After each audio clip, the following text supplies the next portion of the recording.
Saint মার্টিনের দক্ষিণ পশ্চিম সংলগ্ন সমুদ্র এলাকায় গত 16ই মে 2026 তারিখ শনিবার সারাদিনব্যাপী নৌবাহিনী forward base Saint Martin, coast guard outpost Shahpuri, station Saint মার্টিনের সমন্বয়ে গোপন সংবাদের ভিত্তিতে একটি যৌথ অভিযান পরিচালনা করা হয়। অভিযান চলাকালীন উক্ত এলাকায় সন্দেহজনক 3টি ফিশিং বোটে তল্লাশি চালিয়ে অবৈধভাবে শুল্ক কর ফাঁকি দিয়ে মায়ানমারে পাচারের উদ্দেশ্যে বহনকৃত প্রায় 16,80,000 টাকা মূল্যের 2,400 বস্তা সিমেন্ট ও পাচার কাজে ব্যবহৃত 3টি বোটসহ 33 জন পাচারকারীকে আটক করা হয়।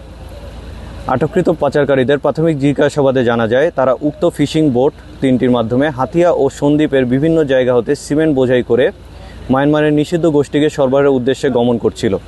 এ ধরনের চোরাচালানের সাথে জড়িত মূল হোতাদের শনাক্ত ও গ্রেপ্তারের গোয়েন্দা তৎপরতা জোরদারের পাশাপাশি অন্যান্য আইনশৃঙ্খলা বাহিনীর সাথে সমন্বিত কার্যক্রম বৃদ্ধি করা হয়েছে। জব্দকৃত সিমেন্ট, পাচার কাজে ব্যবহৃত বোট এবং আটককৃত পাচারকারীদের পরবর্তী আইনানুগ ব্যবস্থা গ্রহণের কার্যক্রম প্রক্রিয়াধীন রয়েছে। পাচার ও চোরাচালান রোধে নৌবাহিনী ও কোস্টগার্ড ভবিষ্যতেও এ ধরনের যৌথ অভিযান অব্যাহত রাখবে।